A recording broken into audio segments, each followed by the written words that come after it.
yeah, I muted everybody because I could hear things. So that's all.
Bonjour, bonsoir.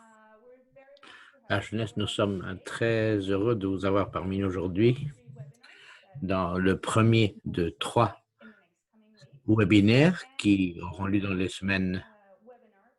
Et avant de commencer, nous aimerions manifester notre solidarité à tous les travailleurs qui aujourd'hui suivent la journée internationale de la justice. Nous devons pouvoir écouter leurs demandes. Il ne s'agit pas simplement de féliciter tous les soirs en applaudissant, mais il faut vraiment manifester notre solidarité, écouter leurs revendications et leur donner notre soutien. Donc, on va vraiment saluer tous ces collègues. Comme vous le savez, la pandémie a posé l'un des plus gros problèmes en tant qu'humanité que nous ayons pu avoir ces dernières années.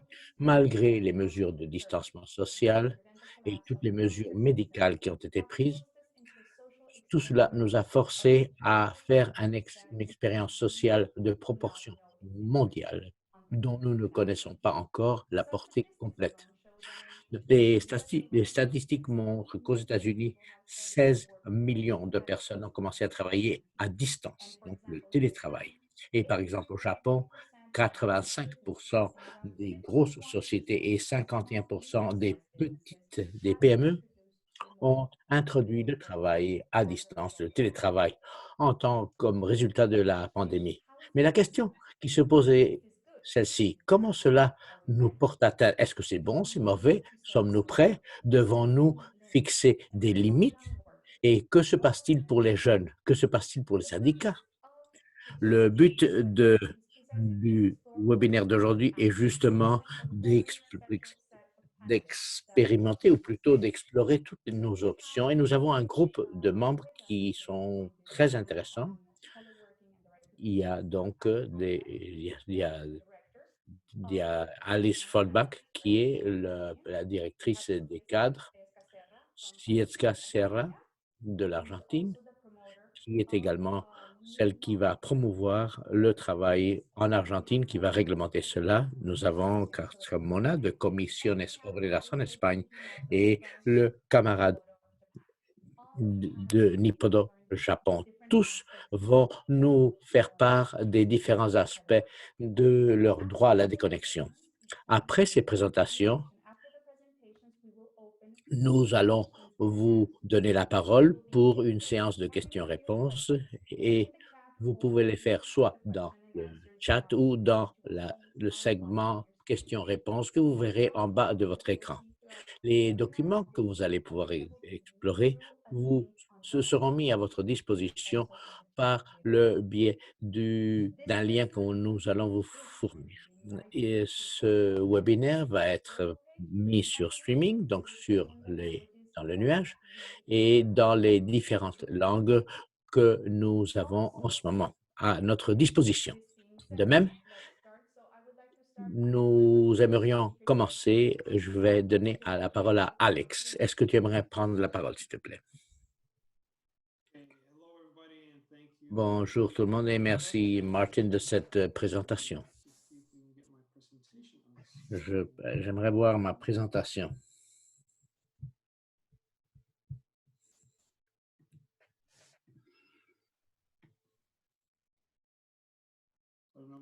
À l'écran. Je ne sais pas si c'est Martha ou c'est Colin, mais j'arrive pas à voir ma présentation à l'écran. Allez-y.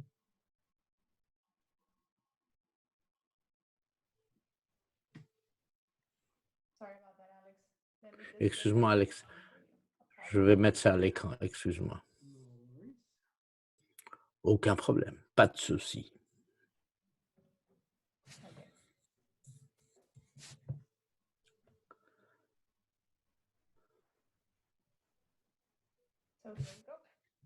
Allons-y.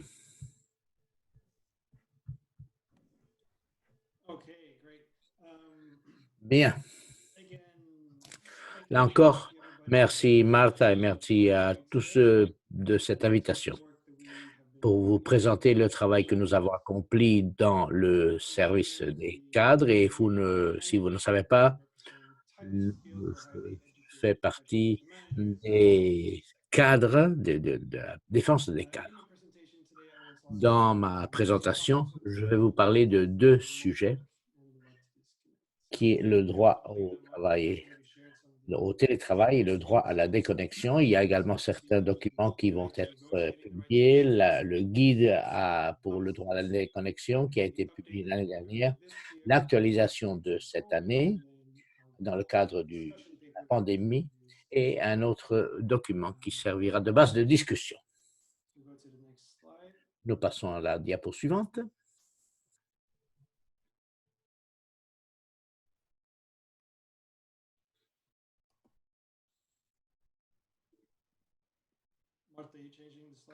Martha, c'est toi qui changes? Voilà. Merci. Donc, le but de cette présentation devait servir de base pour commencer nos débats dans le cadre de… Donc, ce n'est pas un document des meilleures pratiques, c'est pour pouvoir se pencher sur la question du télétravail et du droit à la déconnexion. Et de donner également aux affiliés de nous donner leur point de vue dans ce domaine. Un point de départ. Avant la crise du Covid, nous travaillions déjà aux États-Unis et en Europe pour dire que nous pouvons travailler de façon flexible, mais pas faire n'importe quoi. Et il y a de bonnes raisons pour cette démarche. Un meilleur contrôle de votre travail en général. Alors, avec la crise du Covid, il y a des millions de cadres dans le monde entier qui travaillent donc chez eux. Et nous allons le voir de plus en plus à l'avenir. Alors, ce que nous voulions, c'est de commencer à voir comment fonctionnent les syndicats et qu'est-ce qu'ils en pensent et qu'est-ce qu'ils font. Nous passons à la diapo suivante.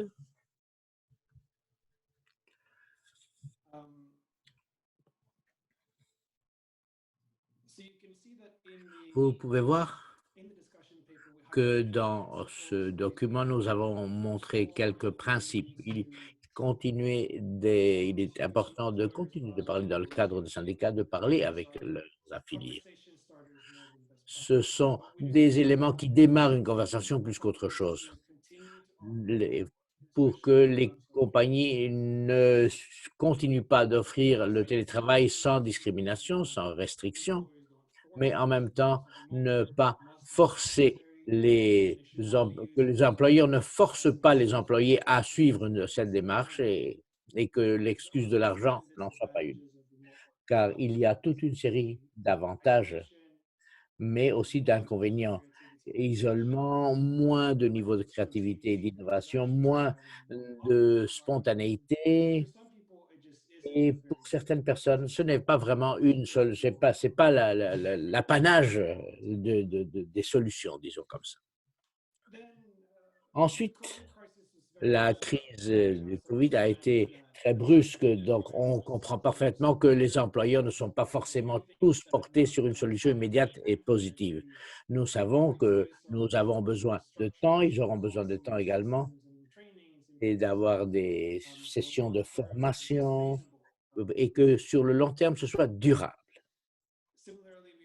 De même, nous pensons également qu'il y a une grande différence entre le travail à distance, le télétravail pendant la crise du Covid et par la suite, et notamment si vous avez des enfants à la maison et que les écoles sont fermées. Mais en général, nous savons tous que le travail et la vie quotidienne dans un même endroit n'est pas la même, ne sont pas pareils, ne sont pas positifs. Donc, nous avons des leçons à tirer de cette expérience qui nous a été plus ou moins forcée.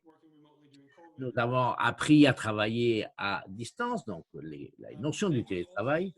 Et nous pensons également que souvent, et dans certaines cultures, il faut une culture plus inclusive et ne pas pénaliser ceux qui ont des difficultés à travailler à la maison, à faire le télétravail. Et quand nous parlons de culture, nous savons également qu'il est important que nous puissions penser comment nous allons faire le travail et nous écarter d'une culture qui nous parle toujours du besoin d'être présent au bureau, alors que maintenant, ce qui compte, c'est vraiment de faire le travail, que le travail soit accompli. Et nous passons donc à une culture où nous voyons quels sont les objectifs et quels sont les résultats.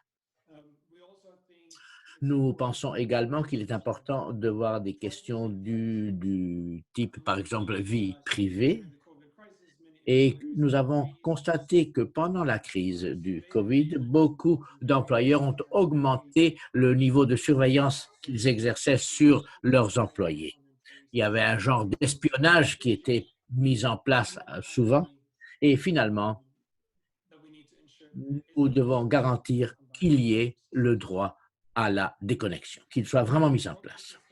Et quand nous avons fait ça, nous l'avons vu avec, nous n'avons pas pensé uniquement à la jeunesse, nous voulons également la jeunesse qui nous donne leur point de vue, mais nous voulons savoir quels sont les avantages, les inconvénients et quels sont les problèmes, et surtout pour ceux qui débarquent sur le marché du travail et qui peut-être n'ont pas vraiment eu l'occasion de pouvoir comparer ou d'avoir travaillé dans les deux cultures et donc de voir quels sont leurs avantages et leurs inconvénients.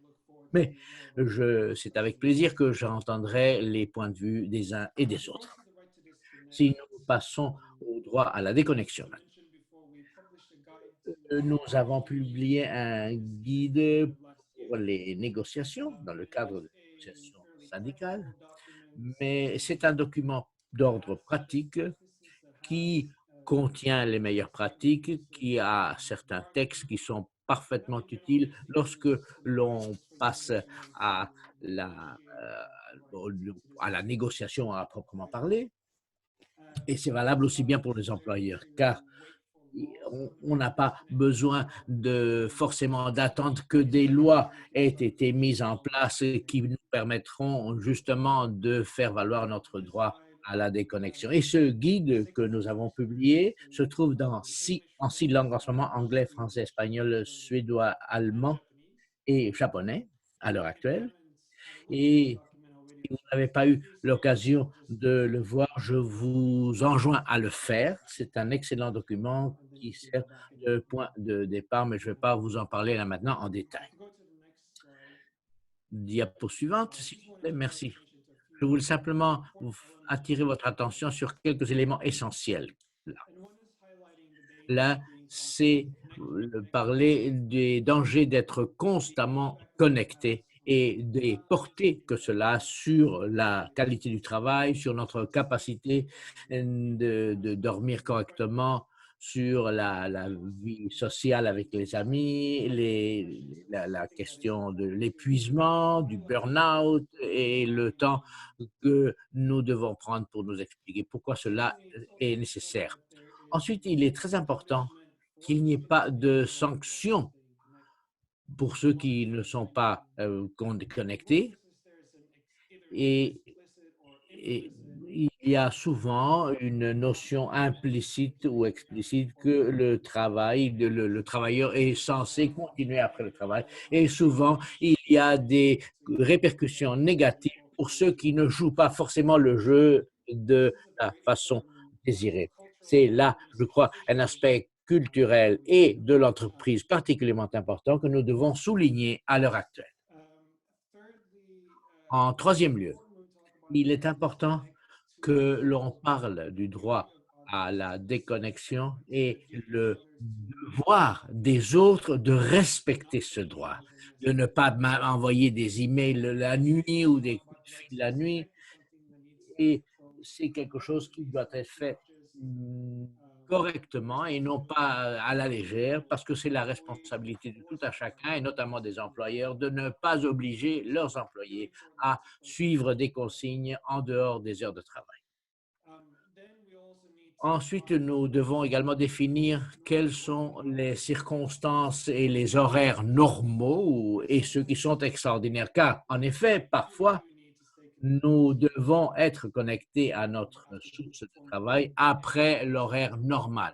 Il est important que cela soit bien défini, c'est-à-dire quand nous sommes en train de travailler, quand nous avons le droit de vivre pour nous et quelles sont les circonstances extraordinaires. Et évidemment, pour finir, il est très important que, quelles que soient les politiques qui existent, qu'elles soient claires, qu'il y ait une formation pour tout le monde sur le droit à la déconnexion, que les cadres fixent les normes pour leurs équipes, qu'ils suivent de près ce qui se passe. Là encore, si vous n'avez pas eu l'occasion de lire ce guide, je vous prie de bien vouloir le faire dans votre langue, enfin dans l'une des 6 langues. Finalement, comme je vous l'ai dit tout à l'heure, nous avons publié également un ajout, un amendement qui est celui qui porte sur le COVID. Et le droit à la déconnexion est toujours important, mais notamment quand les gens travaillent forcément à la maison pendant des semaines, voire des mois, qu'il y ait un genre de limite entre l'heure de travail et l'heure de loisir à la maison. Pour finir cette présentation, mercredi cette semaine, donc après-demain, nous allons publier une nouvelle vidéo qui va promouvoir le guide davantage sur le droit à la déconnexion.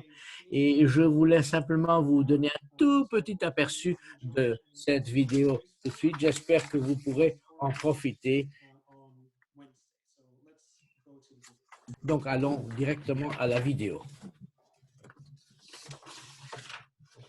Our phones allow us to stay Nos connected. téléphones nous permettent d'être connectés. At times, this flexibility is great. Parfois, cela est Go difficile. at home after our kids are in bed or anywhere Nous else. pouvons le faire quand les enfants sont au lit. To our job. Être constamment connecté Negative effects n'est that pas can quelque chose weigh de on our facile. relationships and Ils our peuvent mental avoir health. une emprise If sur left nos unchecked, constant sur connection nos can lead enfants. to anxiety, burnout, and depression. Cela peut donner, It la doesn't have connexion to be continue like peut this. déboucher sur l'anxiété, Unions l'épuisement ou today encore la are dépression. Les choses n'ont pas negotiating forcément besoin de se passer comme ça. secure a right Les syndicats to connect négocient des conventions avec les a right employeurs to pour garantir aux if travailleurs you don't le droit à la déconnexion. messages after normal working hours Le or droit à la déconnexion signifie que vous n'êtes pas and that you're tenu de répondre aux appels et a right to messages disconnect après l'horaire means that normal et you travail take ou pendant le over week-end your et que time vous ne and serez pas sanctionné pour personal autant. life. Uni professionals and managers Professionnel together a Unicadre guide a préparé un guide qui aidera les syndicats à négocier le droit à la déconnexion. Get your copy of the guide today Procurez-vous and give your members the votre guide opportunity dès to aujourd'hui et charge donnez à vos and membres la balance their possibilité lives. de se ressourcer et d'harmoniser leur vie.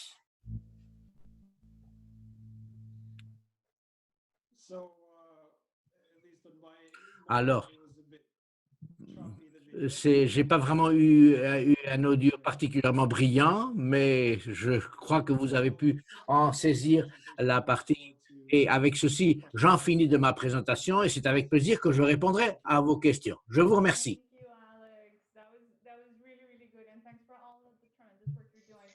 Merci. Je sais qu'il y a des questions déjà sur le document.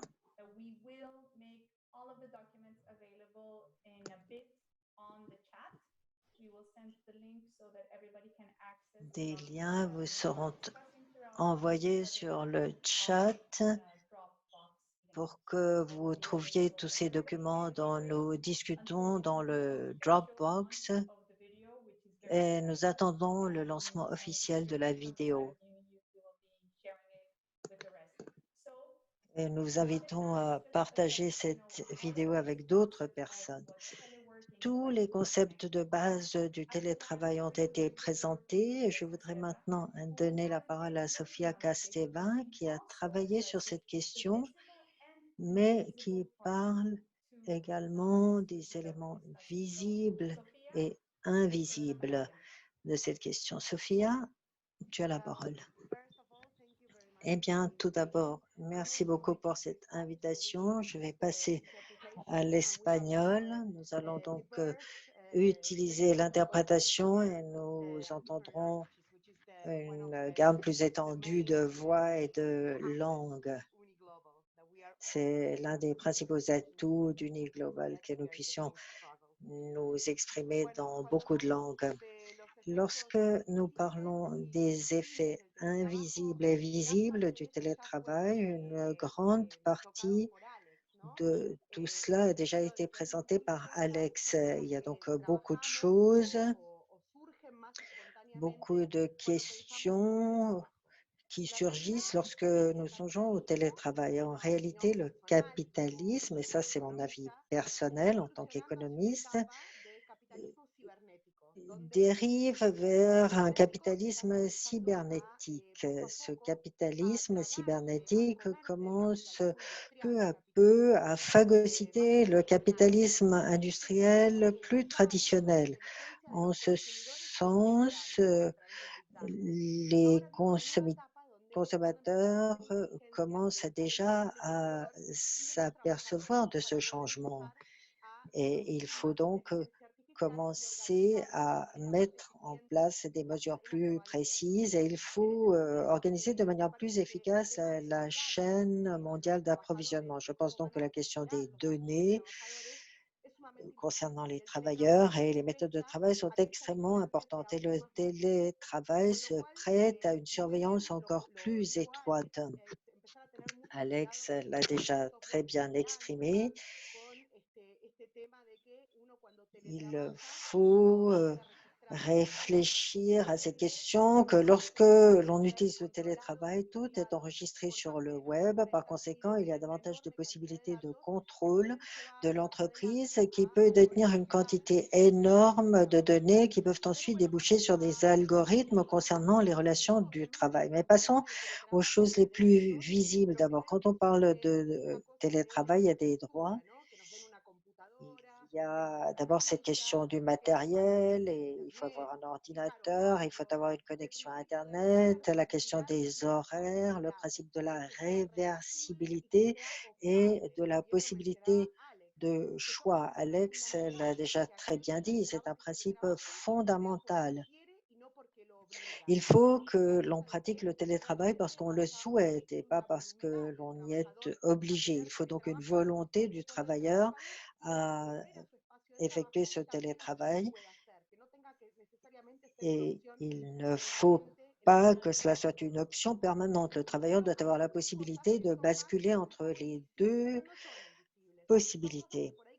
Il y a des choses qui semblent invisibles, mais dont il faut absolument tenir compte pour pouvoir commencer à mener des négociations collectives, pour que ces négociations collectives puissent toujours progresser davantage. D'abord, il y a cette question des mesures de sécurité. S'il y a un problème de sécurité, qui va être responsable, l'entreprise ou le travailleur? On parle beaucoup de formation des travailleurs pour avoir une connexion Internet sûre ou pour avoir des ordinateurs de confiance. Par exemple, si j'organise un enseignement à distance et il faut tenir compte de différents éléments, il ne faut pas publier le code, tout cela est très important. Et cette question de la sécurité doit être réglée. Est-ce que cela va relever de la responsabilité du travailleur ou de l'employeur? Deuxièmement, on parle beaucoup de formation au télétravail. Il y a beaucoup d'entreprises forment aux outils informatiques, mais n'apprennent pas aux travailleurs à utiliser une plateforme. Personne ne parle non plus de la migration des compétences et pourtant c'est une question d'une importance capitale. Pourquoi? Parce que ça n'est pas la même chose que de donner un enseignement en direct ou par Internet. Nous avons un problème d'interprétation. Peut-être que tu pourrais passer au canal espagnol. Sinon, je vais m'exprimer en anglais. Est-ce qu'on a entendu ce que j'ai dit jusqu'à présent? Oui. Bon, alors je continue. Donc, la formation et la migration des capacités me semblent revêtir une importance capitale parce que ce n'est pas la même chose que d'obtenir un produit par le biais d'Internet ou directement. Si un vendeur vend alors qu'il se trouve face à un client, ce n'est pas la même chose que s'il vend le même produit par la voie d'Internet. Donc, il faut comprendre cette migration des capacités qui sont nécessaires pour que les travailleurs puissent effectuer un travail efficace. Donc, je répète encore une fois, ce n'est pas la même chose que de travailler et d'agir par le biais d'Internet ou d'être directement face aux clients. Donc, il ne suffit pas d'avoir un ordinateur ou de disposer d'une plateforme, mais il faut également des capacités additionnelles pour pouvoir assurer la migration de ces compétences. Une autre question d'une importance capitale est la question du harcèlement. Les femmes sont beaucoup plus exposées sur Internet. On sait qu'il y a beaucoup plus de harcèlement sur le web que dans la vie réelle.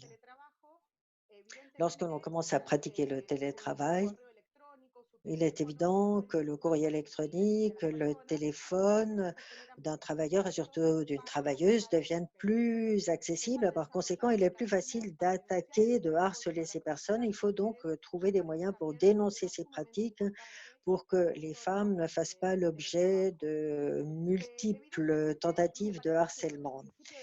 Il me semble également que le principe de la réversibilité revêt une très grande importance parce qu'une crainte que nous éprouvons souvent, c'est que le télétravail soit utilisé comme prétexte pour nous envoyer à la maison, nous les femmes, de dire vous devez vous occuper de vos enfants, donc il vaut mieux que vous travaillez depuis votre domicile.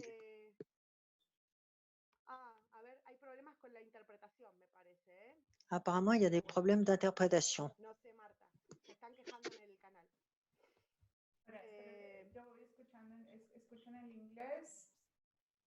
On entend l'anglais.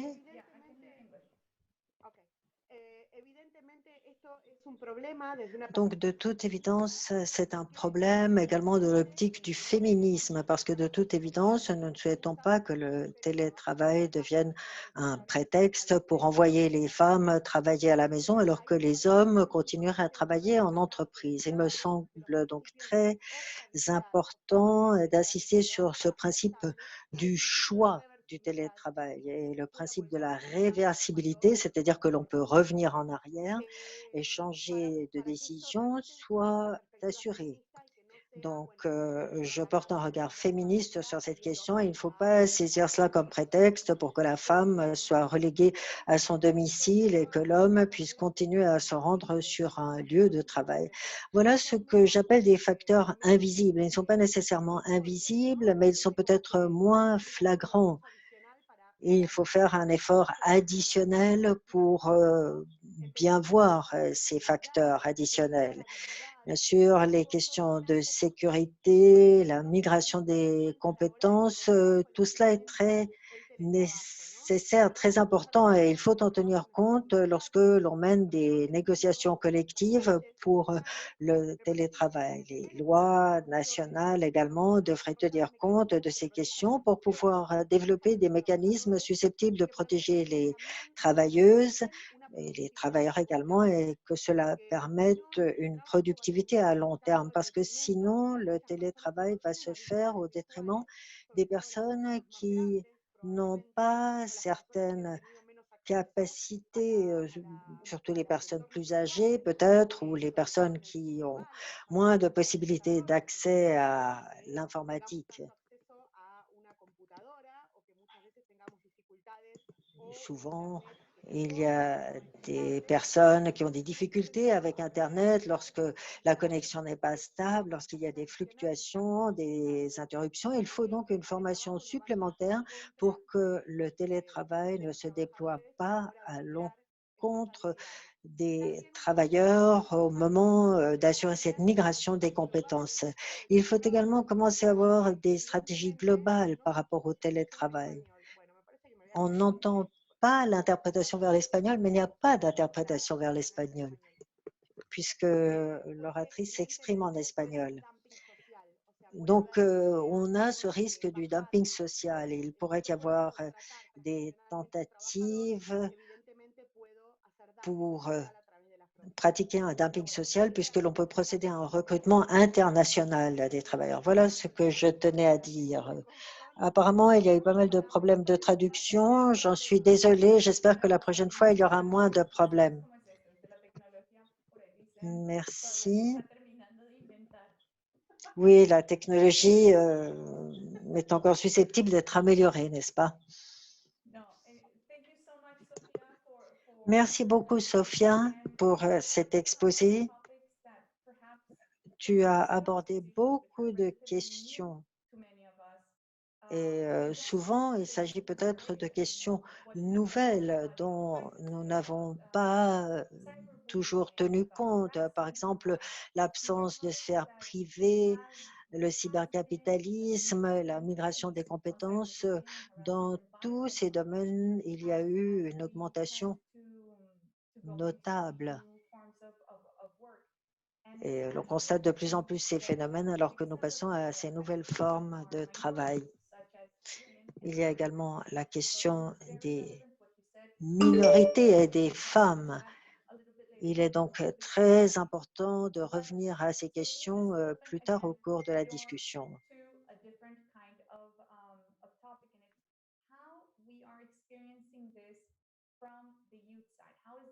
Comment doit-on considérer tout cela dans l'optique des jeunes?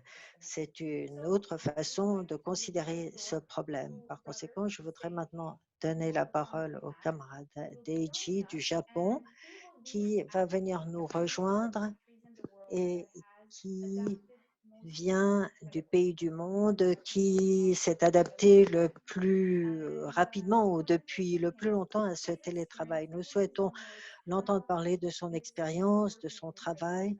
Comment ce télétravail a-t-il influencé sa vie en tant que jeune père et jeune travailleur? Donc, camarade Sevi, tu as la parole. はい、マルタありがとうございます。そして皆さん、日本は今夜の、9時30分ぐらいです。こんばんは。日報の、日本の釘本です。よろしくお願いします。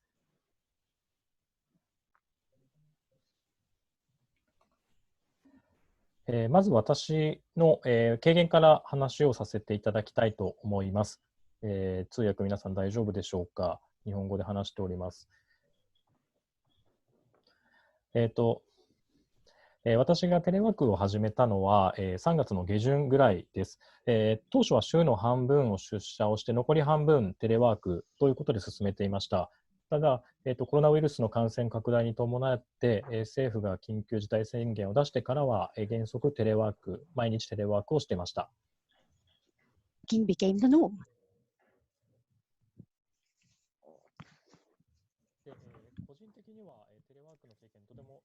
I must say that personally, this was a very good opportunity.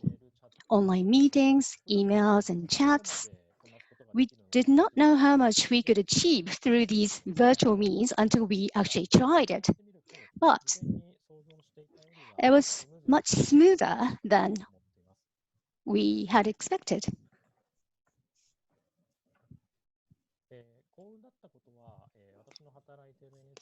Well, luckily, NHK, as part of its work style reform, had already started offering options of working from home.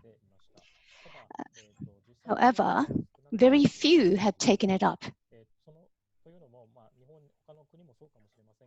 Maybe true with other countries as well, but especially in Japan, there was an embedded culture that work had to be done at a workplace, or presenteeism. However, this pandemic has thrown us all in at the deep end of teleworking.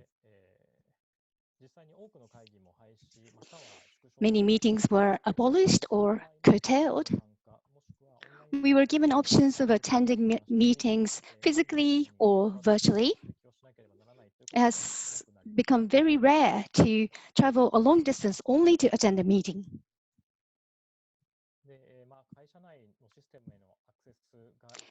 At times, access to the company system was difficult, and depending on my network connection status, my computer screen would freeze in the middle of a meeting. There were some hitches, however, the overall impression of remote working was good.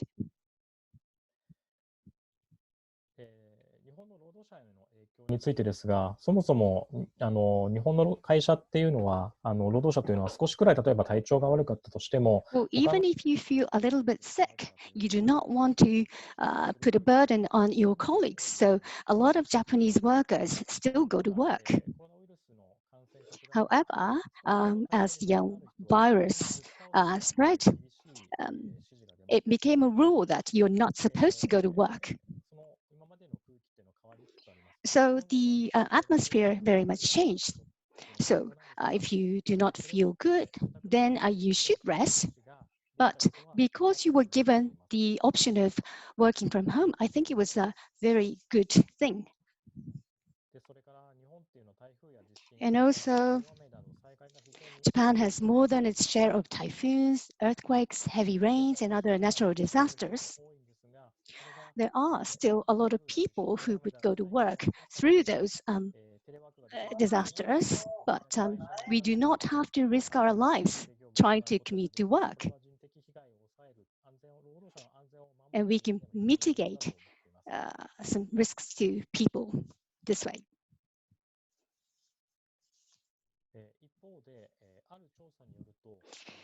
And according to a survey, there's only about 20 to 30% of workforce who have experienced teleworking. Of course, the introduction is spreading. However, there are some people who can telework, but there are others who cannot telework, even in the same company. So you might feel you would like to telework, but cannot, and then feel that it's unfair that some people are.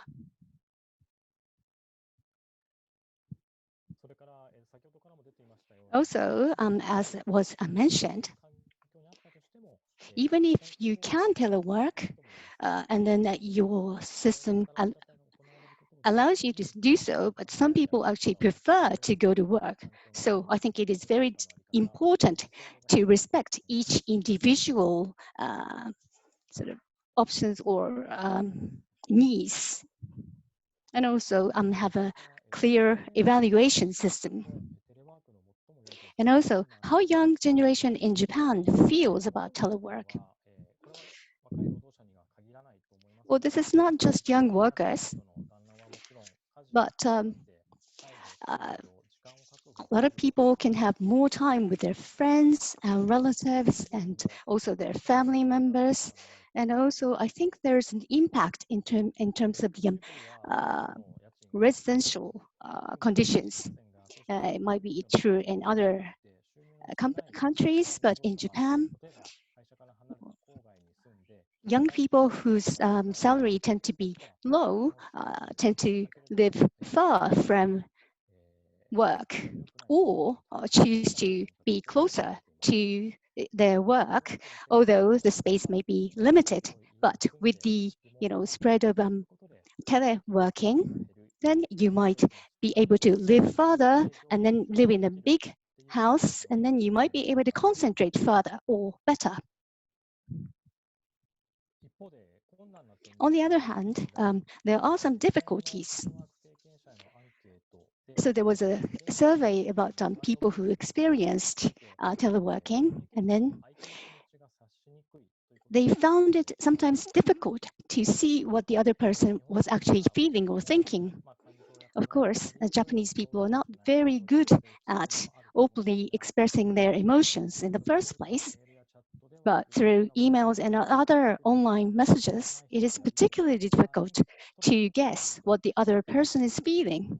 And then these people might come under some stress. And also, even if you feel psychologically or physically ill,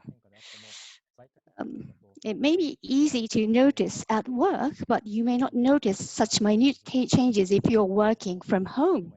And if you're a young worker and not experienced about how to cope with stresses, this could be serious.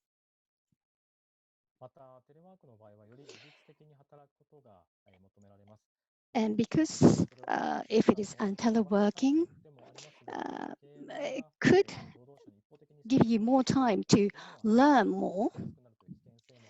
But there's a possibility that the company will be reliant on you to find time to learn. I think it is very important that the employers and employees communicate further in the teleworking conditions. But around me, I think the young people, especially around me, are positive about teleworking, and they do not really have resistance to gadgets. And then there are some people who find it much easier to communicate virtually. And at NHK, we use a Microsoft platform called Teams for our communications. Its open chat functions let anybody participate wherever you're based and helps promote sharing knowledges and know-hows. And there have been cases where an employee in her 20s posted her opinion, and then a very senior manager who was based in a different region responded to it. So the platform is very flat. And what we can say is that learning and webinars have become much easier on virtual platforms. So irrespective of where you live, you can participate in various kinds of learning opportunities.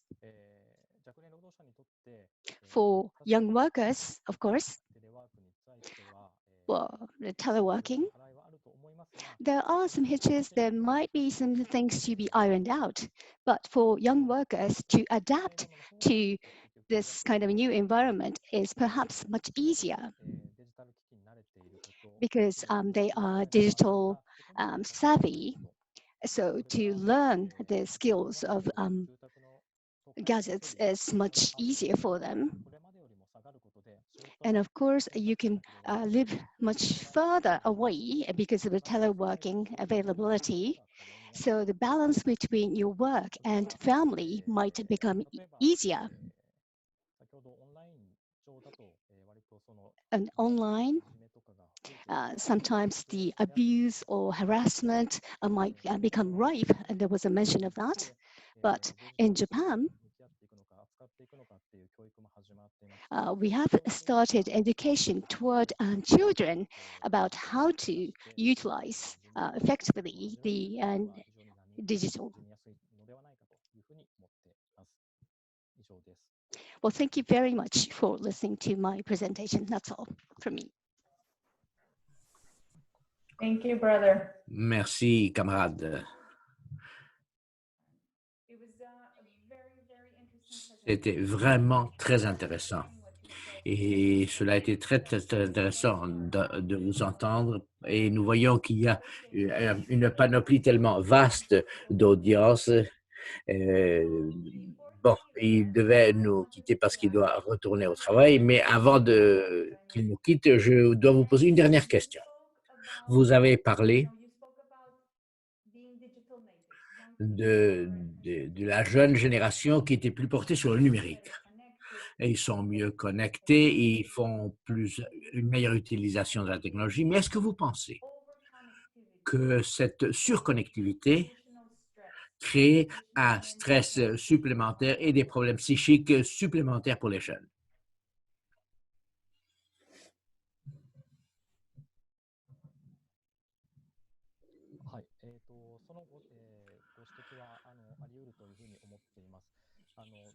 C'est possible, en effet,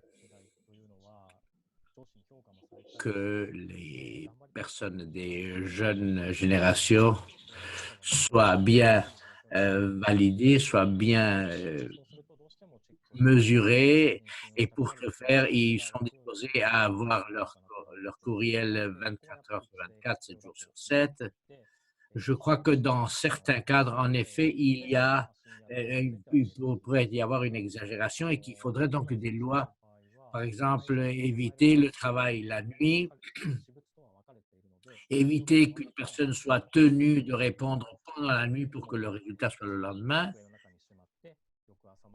et ensuite le travail est dans un bureau normal est laissé dans un tiroir du bureau. Et là, il n'y a pas de tiroir. Donc, même si la jeune génération pourrait s'adapter plus facilement au télétravail, il faudrait quand même s'y mettre à cette réglementation. Merci. Et merci d'être parmi nous et de nous parler. J'espère que votre soirée ne sera pas trop longue et que vous pourrez rentrer chez vous. Et merci d'être venu et de nous avoir expliqué votre situation. Il y a un besoin de réglementation dans ces domaines. Il faut absolument que nous ayons des règles du jeu claires pour savoir comment vont être manifestés dans la vie quotidienne le télétravail et le droit à la déconnexion. Ce qui m'amène à mon prochain orateur, Carmonan. C'est le syndicat qui a travaillé énormément en Europe dans ce domaine du télétravail. Et j'aimerais donner la parole à Jorge qui va nous expliquer comment les syndicats peuvent aider à réglementer ces questions, comment ils peuvent accorder leur soutien aux travailleurs et comment nous pouvons aider nos travailleurs à s'adapter au changement. Jorge, c'est toi qui as la parole. Bonjour, bonjour et bonne nuit même. Je vais utiliser l'audio en espagnol, c'est pourquoi, parce que la diversité est particulièrement importante, la diversité des langues. Je ne voulais pas laisser passer cette occasion de manifester notre solidarité avec les luttes antiraciales aux États-Unis et ailleurs. Et j'ai également la fierté du LGBTI. Et comme cela est retransmis dans le monde entier et que les manifestations du LGBTI vont être interdites en raison du COVID, je tiens à manifester ma solidarité avec ce groupe. Cette question du COVID a complètement changé la donne. Et surtout dans tout ce qui porte sur le télétravail. Ce qui nous est arrivé, et je travaille dans le secteur financier. Le secteur financier a un fort degré de numérisation, il y en a qui le sont moins, donc la question du télétravail, il faudrait faire une distinction dans certains secteurs, là où par exemple il y a une tradition numérique et le télétravail est plus facile à instaurer, si j'ose le dire. Ce n'est pas forcément plus simple, mais il y a d'autres secteurs qui se sont vus complètement débordés, qui se sont vus forcés au télétravail et à la numérisation, sans que pour autant il y ait eu une négociation et qui a forcé les gens à s'en occuper de cette façon-là et de le faire sans aucune mesure, sans aucune étape intermédiaire. Moi qui viens d'un secteur fortement numérisé, même comme ça, le télétravail s'est imposé à l'ensemble du personnel du secteur financier, dans le secteur des assurances, il en va de même.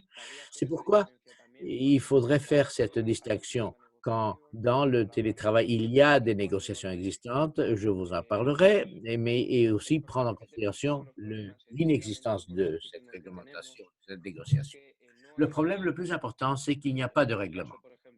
Dans le cas, par exemple, de l'Europe et notamment de l'Espagne, il n'y a pas de réglementation européenne, il n'y a pas de normes, il n'y a pas de cadre juridique qui nous donne des idées claires. Il n'y a même pas un cadre, par exemple, du style recommandation de l'Union européenne, encore moins ce qui ait été négocié avec les syndicats pour que ce télétravail puisse être fait dans chacune des sociétés. Et ceci, évidemment, pose problème.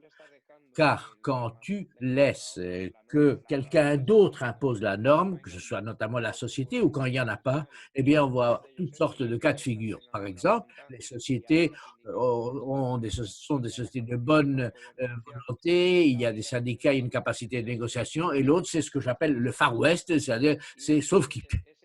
Et c'est justement ce scénario qui est tout à fait fréquent, notamment dans les situations où il n'y a rien d'écrit, il n'y a pas de règlement, et quand les syndicats ne sont pas reconnus, ou alors quand ils n'ont pas vraiment de force, eh bien nous laissons cela aux sociétés de mettre en place les règles ou les normes qu'ils considèrent ou qu'elles considèrent nécessaires. C'est la loi du plus fort qui s'impose ou encore du plus dur. Puis la question du télétravail est présentée aux gens comme quelque chose de particulièrement cool. C'est ça qui va t'emmener vers la nouvelle situation et qu'on vend surtout aux femmes. C'est une mesure qui va leur permettre d'avoir la conciliation du travail et de la famille. Alors, comme si c'était quelque chose qui était l'apanage des femmes. Mais ce n'est pas vrai. C'est valable pour les hommes également. Il y a l'aspect du genre, parce qu'il y a beaucoup de femmes qui ont été touchées par des mesures de discrimination que nous connaissons tous. Je ne vais pas tourner autour du pot. Qu'est-ce que nous faisons, les syndicats? Eh bien, justement, le groupe des syndicats est essentiel, non seulement pour le télétravail qui fait l'objet de notre réunion d'aujourd'hui, mais toutes les circonstances, tous les changements, tout ce qui porte sur l'activité des travailleurs, qui affecte, qui porte atteinte aux travailleurs, eh bien, le syndicat doit faire partie du scénario. Car il y a une autre chose particulièrement importante, et nous le savons tous, c'est que dans les sociétés où il n'y a pas de syndicat, dans les secteurs où il n'y a pas de syndicat, dans les pays où les conventions collectives n'existent pas ou peu, eh bien, la situation des travailleurs est bien pire. Ça, c'est absolument indéniable. On aimera ça, on n'aimera pas ça, ça n'a rien à faire, ça ne fait pas à l'affaire. Quand les syndicats ne sont pas forts ou quand les gens ne sont pas affiliés, ne sont pas syndicalisés, eh bien, la négociation, soit elle est inexistante, soit les droits des travailleurs sont bafoués. Donc, le syndicat est nécessaire et c'est le syndicat qui joue ce rôle dont nous avons besoin. Et ce que l'on voit apparaître, c'est que à cause de la pandémie, nous nous sommes vus forcés au télétravail et les syndicats, soit il y avait des gens qui n'avaient même pas commencé à en parler, il y a des gens qui ne savent même pas de quoi il s'agit. Alors, les syndicats, nous avons besoin de gens qui soient formés aux questions du télétravail et notamment, nous devons faire partie des négociations. La question du droit à la déconnexion est important. Et quelles sont les mesures d'invasion du foyer, par exemple le contrôle du travailleur, de ses horaires, de sa journée du travail, de ses activités, etc. Eh bien, là aussi, il faut savoir que les mesures doivent être proportionnelles. Nous ne pouvons absolument pas accepter que, quels que soient les moyens qui nous donnent la possibilité de faire du télétravail, nous envahissent dans notre vie privée. Tout doit être proportionné à la tâche qui est la nôtre. Par exemple, ce n'est pas raisonnable de penser que si mon travail, c'est aux activités bancaires et qu'on me donne un portable qui me permet de répondre à mes clients, ce n'est pas raisonnable de me contrôler par GPS où je me trouve physiquement. Qu'est-ce que je veux dire par là? C'est que les mesures que l'on va prendre doivent être des mesures négociées et proportionnelles et faire très attention au moment de la négociation, de ne pas permettre que nous soyons envahis en le faisant passer pour quelque chose de positif.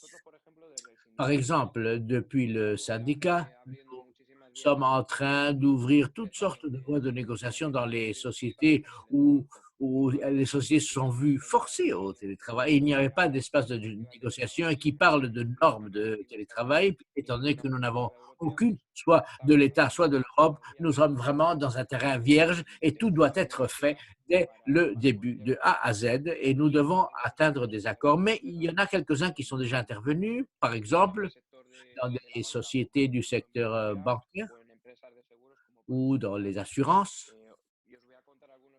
Et je vais vous donner quelques exemples supplémentaires qui parlent des bonnes pratiques et qui, nous croyons, d'ailleurs, tout ceci, on va vous le passer. Les accords sont en espagnol, malheureusement pour vous, mais vous pouvez utiliser les traducteurs automatiques. Je vais vous faire part d'une toute petite anecdote,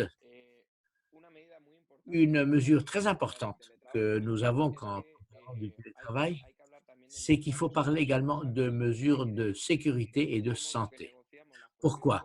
Eh bien, parce que de même que nous parlons de sécurité et de santé pour tous les autres boulots au bureau, il faut savoir, par exemple, que maintenant que j'habite en Espagne, il commence à faire un peu chaud, l'été arrive et il y a beaucoup de gens qui vont se trouver au télétravail en s'apercevant qu'ils n'ont pas la clim à la maison et que les moments ne vont pas être particulièrement agréables. C'est pourquoi il faut tenir en compte justement le fait que ce sont des éléments supplémentaires. Deux, d'ailleurs, certains en ont déjà parlé, la question du bénévolat. Moi, j'étais un grand défenseur du télétravail comme étant quelque chose de tout à fait cool et qui allait nous permettre de vivre mieux. Mais il y a des gens qui ne veulent pas le télétravail. Pourquoi? Ils n'ont pas l'espace suffisant ou pour d'autres raisons. Alors, chaque fois qu'on négocie un accord de télétravail, il faut que ce soit volontaire, que les gens le fassent sur une base volontaire ou de bénévolat. Il y a des situations que nous connaissons, d'autres que nous ne connaissons pas. Il faut également négocier les compensations. La camarade Sophie en parlait. Il est très important que quand une personne est au télétravail, il y a plus de frais d'électricité, il y a des frais d'Internet qui sont supplémentaires ou d'autres encore que, par exemple, j'ai besoin d'une chaise ergonomique, cela doit être négocié, cela doit faire partie des accords négociés. De même, il y a des gens qui, au moment de faire du télétravail, ne vont pas se déplacer et vont épargner de l'argent, ce qui va faire que l'argent de poche va augmenter. Également, les temps de travail des sociétés dans les accords dont je vous parle, on prend en considération que le travail a un début et a une fin. Qu'est-ce que veut dire que quand je suis chez moi, j'ai éteint mon portable et c'est fini, la société n'a pas le droit de m'envoyer des communications ultérieures et surtout ne doit pas m'envoyer de mail car la société doit reconnaître que c'est la fin de mon travail, que ce soit 6 heures, 18 heures, 19 heures, peu importe, et que sous aucune condition, sauf évidemment catastrophe, cause force majeure, enfin bon, ça peut exister, il ne faut pas que ça existe. Je n'ai pas l'obligation de répondre à un courriel qui pourrait m'être envoyé par la société.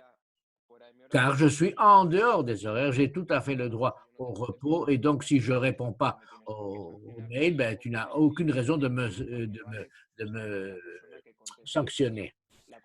Et il en va de même pour les autres qui répondent en communication. Ceci, il faut le mettre à l'écrit. La garantie du repos du personnel, le droit à ce que la personne ne réponde pas et mettre exactement noir sur blanc quel est l'horaire de début et quelle est l'heure de fin du travail.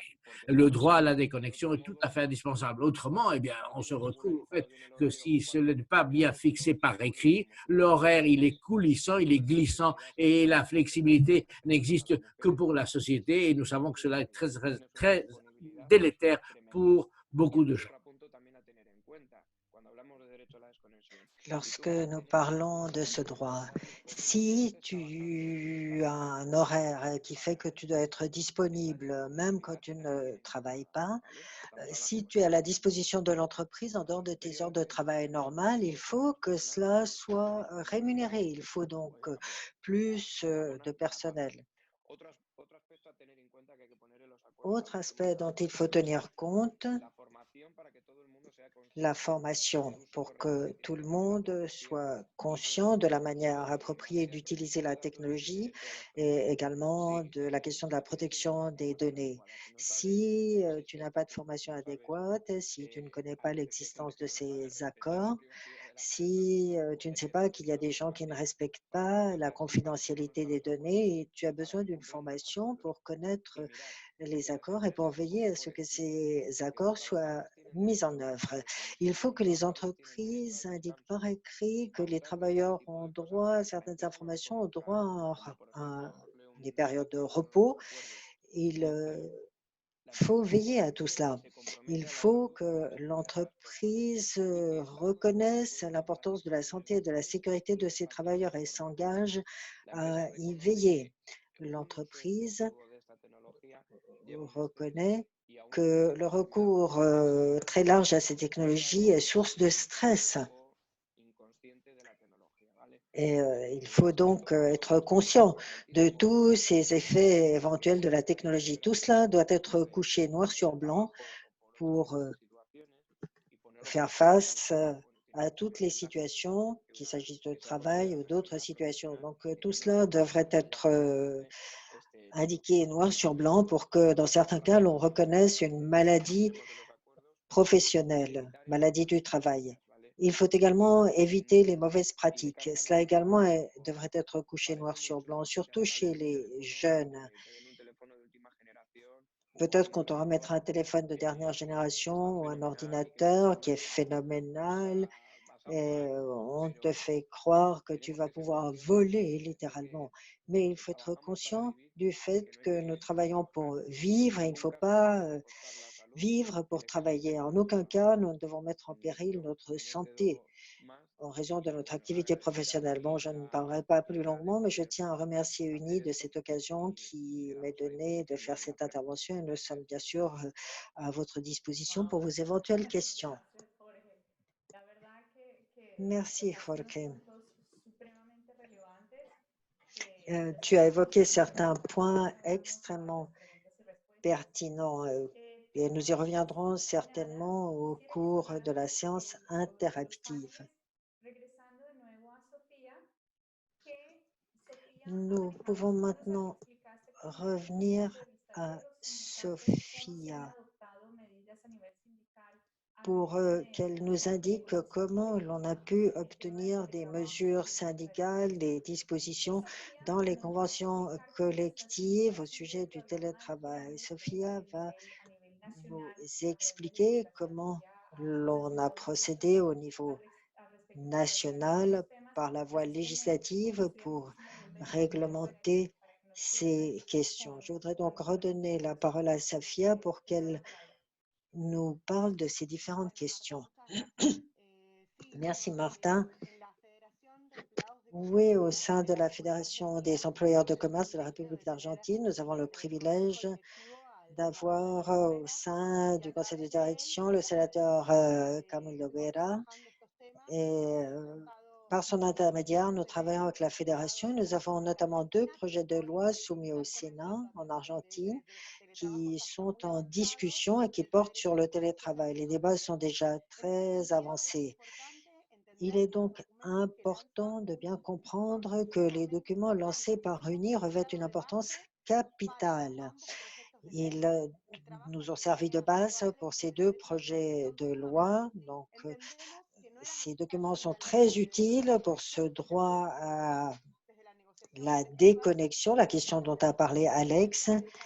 Souvent dans les pays en voie de développement et souvent dans les pays en crise, comme en République d'Argentine où la crise économique est très grave, parfois il est très difficile de négocier sur de nouveaux sujets. C'est extrêmement complexe. Par conséquent, un projet de loi a été présenté pour que ces mesures ne s'appliquent pas seulement aux télétravailleurs, mais à tous les travailleurs du secteur privé en Argentine pour dire que personne ne peut être récompensé ou puni pour avoir recouru à ses droits et qu'il faut maintenant passer par la négociation collective. Il faut bien comprendre que le droit à la déconnexion doit être couvert par la négociation collective entre les syndicats et les employeurs. Ce projet de loi a été présenté au mois d'avril de cette année. Nous souhaitions le présenter déjà l'année dernière, mais il y a des retards pour des raisons politiques et heureusement maintenant il a été présenté. Tout cela s'est un peu mélangé à la question de la pandémie. Il y a une sorte d'amalgame entre pandémie et télétravail, mais nous avons bien insisté sur le fait que ce droit à la déconnexion est un droit pour tous. Nous avons dû présenter des justifications pour ce projet de loi. Nous avons dit qu'il s'agissait d'une question de santé mentale, mais également pour une question d'égalité de genre, parce que c'est d'une grande importance pour que les mêmes mesures s'appliquent aux hommes et aux femmes en ce qui concerne les horaires de travail. Bien sûr, les femmes ont moins de possibilités de répondre aux messages après les heures de travail puisqu'elles doivent s'occuper de leur ménage également. Mais il ne faut pas considérer cela comme un manque de respect. Donc, il faut bien comprendre que nous sommes tous au même niveau. Nous devons bénéficier des mêmes conditions et des mêmes possibilités.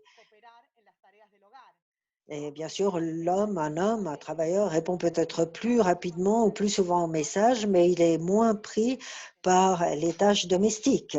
Il faut donc tenir compte de toutes ces considérations. Donc, c'est une question de santé mentale et également d'égalité entre hommes et femmes. Cela a d'ailleurs suscité beaucoup d'intérêt chez les députés et les sénateurs.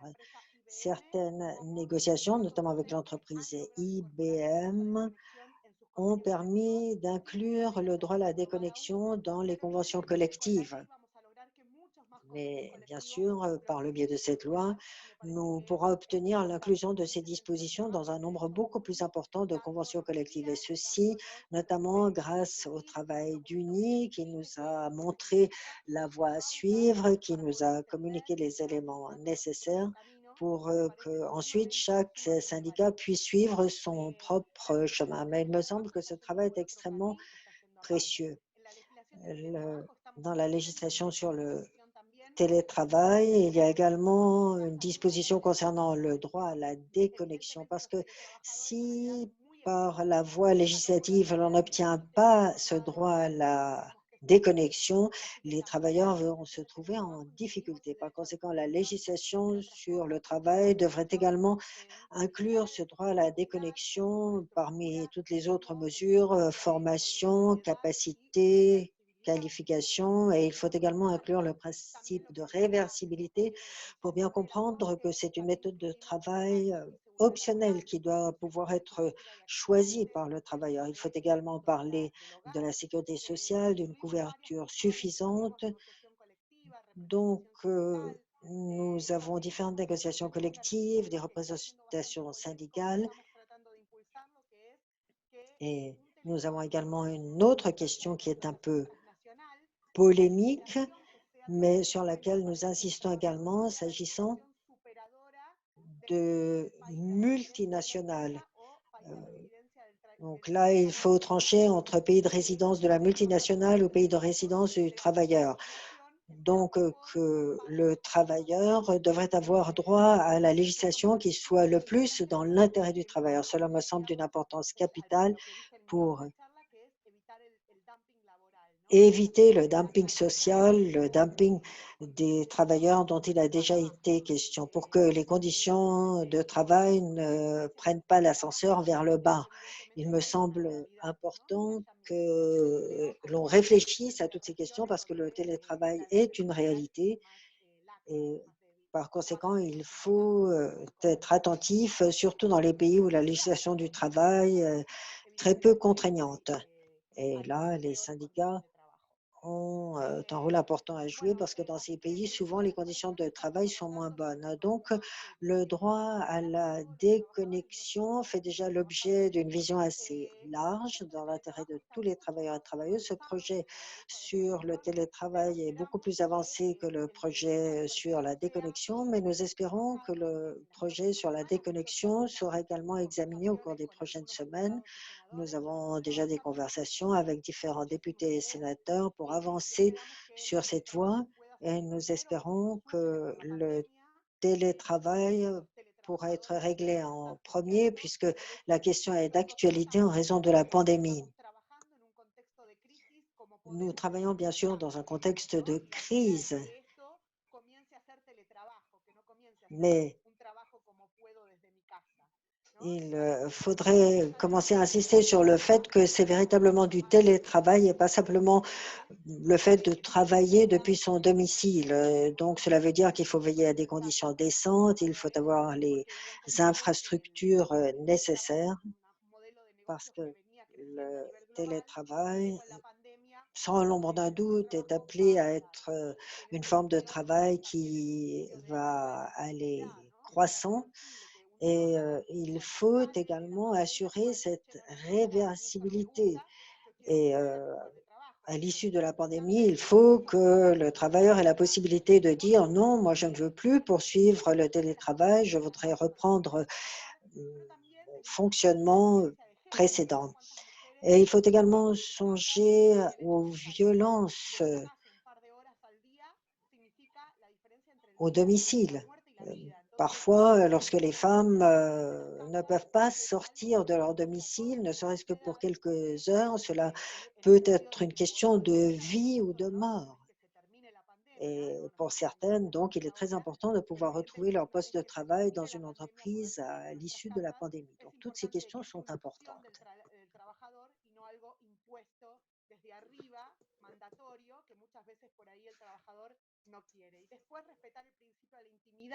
Esto también nos pareció un eje central en la negociación de teletrabajo, porque había algunos sectores que quieren impulsar que la empresa pueda venir a fiscalizar a tu casa, ¿no?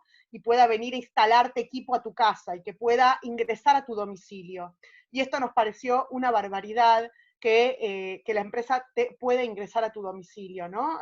Respetar la intimidad del trabajador, porque en su casa el trabajador tiene derecho a hacer lo que quiere y evidentemente si la empresa puede ingresar, puede después empezar a decir, che, ¿sabías que tal tiene tal condición? O su casa no está así o asá, o tiene un póster político de un sindicato o lo que sea. Entonces es importante respetar, me parece, el derecho a la privacidad en el tema de fiscalización, ¿no? Si vos querés fiscalizar mi computadora, te la llevo al trabajo y vos la mirás, que sea segura y que tenga el software que se necesita y demás, pero no ingresar al domicilio del trabajador. Así que bueno, todas estas cuestiones las empezamos a tener en cuenta en la ley para establecer un piso mínimo, pero que después a partir de ahí evidentemente los sindicatos puedan negociar más derechos si es que así lo requieren o consideren necesario para su sector. Y en ese sentido quiero resaltar el trabajo que ha hecho UNI, porque realmente el documento base de derecho a desconexión ha sido nuestra guía en impulsar el derecho a desconexión en la Argentina, así que se los recomiendo a todos que lo tengan, que lo lean, que lo analicen y que vean cuánto de eso es aplicable a sus realidades y en su negociación colectiva. Así que bueno, sin más, me despido. Mil gracias, Sofía, por tu intervención y por aclararnos desde la perspectiva de la legislación cómo esto funciona.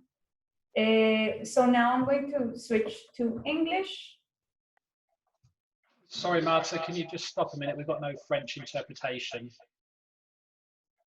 Okay, I'll wait until you tell me it's okay. In the meantime, for those of you that can hear me and that you have interpretation, if you have questions and answers, I would like to ask you to please put them in the Q&A box that you see in the bottom, in the lower part of your screen, or on the chat box. We will we will open now the floor to questions and answers. So please write them down and then we will proceed to gather them and ask them to the different panelists while we get back the French interpretation. We haven't got it back yet, Marta. Just wait a second. If the French interpreters could just speak on the French channel when you're ready. Thank you.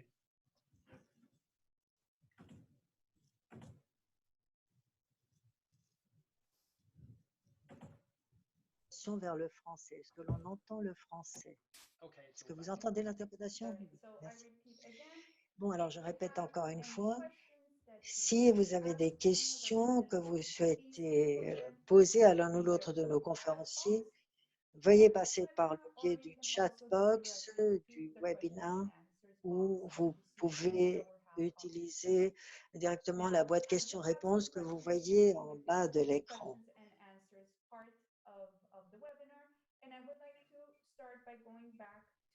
Je voudrais d'abord revenir à Alex. Alex, est-ce que tu m'entends? Oui. Alex, la première chose que nous souhaiterions savoir, c'est que est-ce que le droit à la déconnexion est toujours lié au télétravail? Nous savons comment cela fonctionne, mais est-ce que c'est toujours lié au télétravail ou est-ce que cela peut fonctionner de façon différente également? Je crois que c'est en Oui, c'est effet lié, mais il y a tout de même, relié. il s'agit tout de même de deux choses différentes. Si vous allez au bureau normalement et si vous rentrez à la maison et si vous vérifiez vos emails, c'est un scénario très courant qui existait avant la COVID et avant la pratique plus courante du télétravail. Donc, les gens devraient avoir le droit de se déconnecter dans une situation normale, également dans les situations exceptionnelles comme ces derniers temps. Il y a beaucoup de personnes qui travaillent à distance maintenant qu'il est important de s'intéresser à ces questions. Je vous pose cette question parce que différents secteurs nous ont interrogés pour des secteurs où le télétravail n'est pas une option. Certaines personnes présentes ici aujourd'hui sont du secteur graphique ou des soins. Et une des questions posées a été comment faire du télétravail si je dois aller voir des patients tous les jours. C'est pourquoi je vous pose cette question.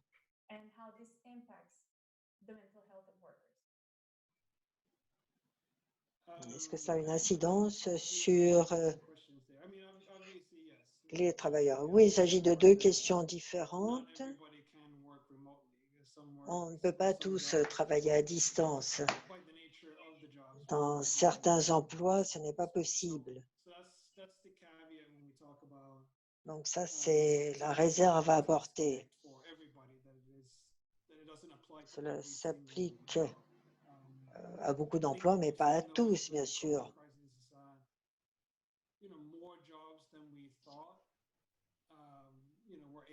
Il y a peut-être de plus en plus d'emplois dont on peut ou qui peuvent être effectués à distance. Et puis, il y a cette question de l'environnement, de la protection de l'environnement.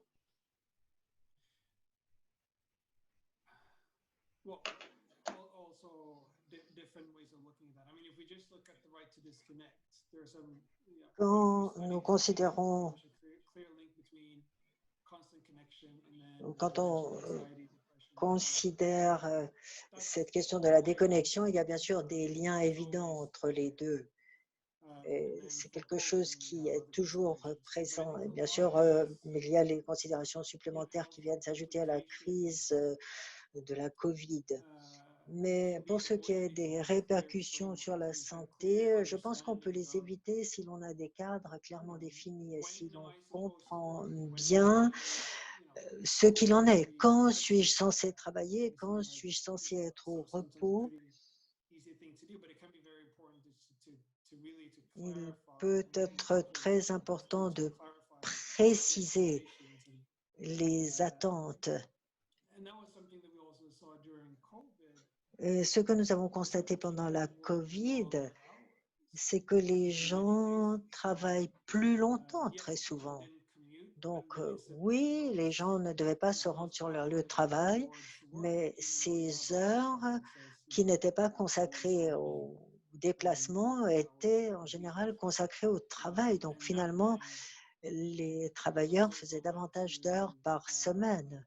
Et cela a également débouché sur certains problèmes. Certaines personnes se sentaient épuisées. Il y a eu davantage d'épuisement professionnel, plus de stress. Il y a donc différentes questions dont il faut tenir compte. Nous réagissons de manière différente au télétravail. Pour certaines personnes, c'est agréable, pour d'autres, c'est très difficile. Et ces facteurs doivent également garder présent à l'esprit. Mais si nous avons de bonnes conventions collectives, si nous avons de bons cadres en général, je crois que nous pouvons éviter bon nombre des répercussions et retombées Et il y a une négatives. autre question qui vient de la salle, qui vient de l'Afrique, de quelqu'un au Sénégal. La question est, il y a eu un certain nombre d'affiliés qui ont travaillé sur différentes conventions collectives sur ces droits. Certains de ces accords n'ont pas été révisés pendant plus de 10 ans. Il y a aussi la question de comment faire en sorte que ces accords puissent répondre aux nouvelles dispositions. Y a-t-il des idées? Comment pouvons-nous faire en sorte que les conventions collectives qui existent depuis des années puissent être actualisées, disons comme ça? Oui, c'est une question de négociation collective. Il y a donc quelque chose qui doit être négocié depuis le début, mais aussi pour la mise en œuvre des droits. Et je crois qu'il y a aussi le fait que ce sont des droits nouveaux qui ont été introduits dans la législation française en 2017. Et il n'y a que quelques pays qui ont le droit à la déconnexion. C'est donc quelque chose qui est un tant soit peu nouveau pour la plupart des gens et c'est quelque chose dont nous aimerions parler. Mais les guides que nous sommes en train de produire et la nouvelle vidéo qui va être publiée également montrent clairement, même pour nos propres syndicats, qu'il s'agit de quelque chose de très important, qu'il s'agit de quelque chose que nous voulons insérer dans les négociations. Là encore, il y a donc la question de la négociation quand les gens ont une opinion particulièrement marquée là-dessus et quelque chose qui doit absolument faire partie des négociations à venir. Merci, Alex. Jorge, j'ai une question pour toi.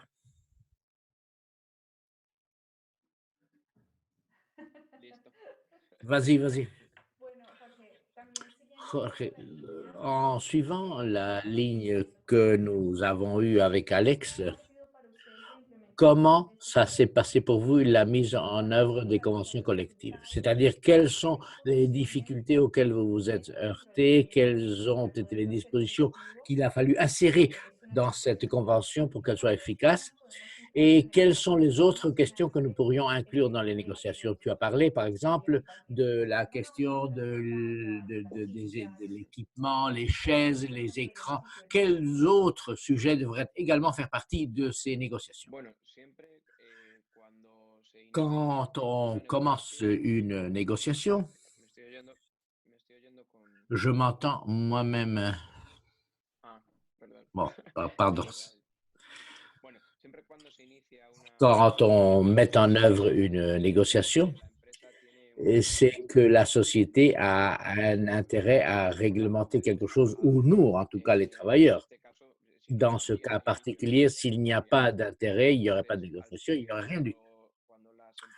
Quand les sociétés s'aperçoivent qu'elles peuvent avoir une voie qui peut représenter une épargne importante, les sociétés vont toujours négocier de s'épargner de l'argent, d'épargner de l'argent.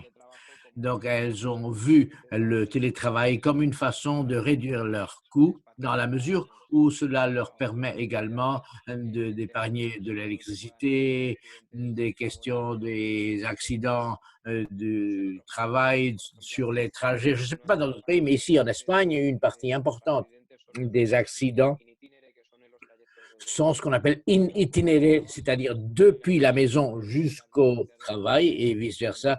Et plus la distance est grande, plus la probabilité d'un accident est importante. Et les sociétés parlent toujours de productivité en pensant à cela. Et surtout, il est très important car la technologie, il y a la capacité technologique de faire des choses que nous ne pouvions pas faire auparavant, en raison de la connectivité, en raison de toute une série de facteurs technologiques. Mais un fait très important que nous voyons apparaître avec cette pandémie, c'est qu'il y a beaucoup de sociétés qui pensaient qu'elles avaient la capacité et le muscle d'avoir une grande partie du personnel en télétravail, s'aperçoivent que cela n'est pas faisable, car les systèmes sont saturés. Nous avons vu, je crois que tout le monde l'a vu, que les sociétés d'audiovisuel ont dû diminuer la qualité du streaming. Autrement, les services étaient complètement saturés et rien ne se passait. Il y a des services très importants, par exemple, dans le secteur financier. Et si les serveurs ne tournent plus bien, eh bien, ça peut poser problème énormément. Bon.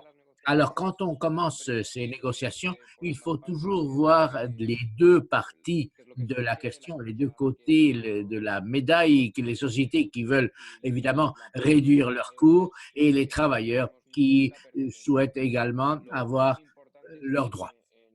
Ce qui est le plus important dans une négociation quand on parle de télétravail, c'est que la personne qui est en train de travailler chez elle, où qu'elle soit d'ailleurs, ait exactement les mêmes droits que celle qui travaille physiquement dans son bureau. Voilà le point de départ de toute négociation. Ensuite, il faut voir comment on peut compenser certains frais que la personne n'a plus, qui volontairement décide de faire le télétravail. Et cette question de volontaire me semble une question simple à résoudre, mais ce n'est pas, car il y a des sociétés qui peuvent se permettre de mettre des départements entiers au télétravail.